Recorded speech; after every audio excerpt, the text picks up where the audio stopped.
অগ্রণী ব্যাংকের প্রধান শাখায় ক্ষমতাচ্যুত প্রধানমন্ত্রী শেখ হাসিনার দুটি ভল্ট ভেঙে ৮৩২ ভরি স্বর্ণালংকারের সন্ধান পেয়েছে জাতীয় রাজস্ব বোর্ডের কেন্দ্রীয় গোয়েন্দা সেল। মঙ্গলবার এই ভল্ট দুটি ভাঙার সময় বিভিন্ন সংস্থার প্রতিনিধিরা উপস্থিত ছিলেন। এরই মধ্যে লকারের একটি সিজার লিস্ট করা হচ্ছে। এর আগে লকার দুটি জব্দ করে এনবিআরের এই গোয়েন্দা সংস্থা।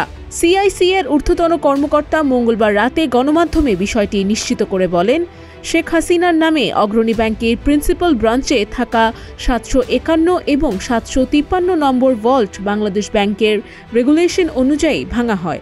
ভল্ট দুটি থেকে মোট ৮৩২.৫ ভরি স্বর্ণালংকারের সন্ধান পাওয়া যায়।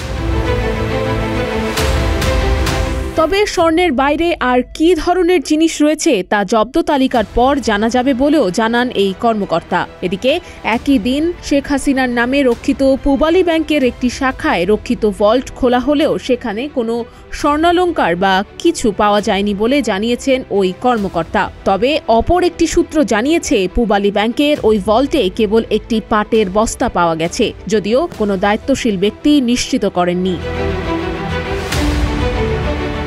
এর আগে গত ১০ সেপ্টেম্বর পূবালী ব্যাংকের মতিঝিল কর্পোরেট শাখায় শেখ হাসিনার দুটি ব্যাংক হিসাব থেকে ১২ লাখ টাকার এফডিআর এবং অন্যটিতে ৪৪ লাখ টাকা সন্ধান পান তারা। এসব হিসাব তখন জব্দ করা হয় এবং টাকা উত্তোলন নিষিদ্ধ করা হয়েছিল। ডেস্ক রিপোর্ট, প্রতিদিনের বাংলাদেশ।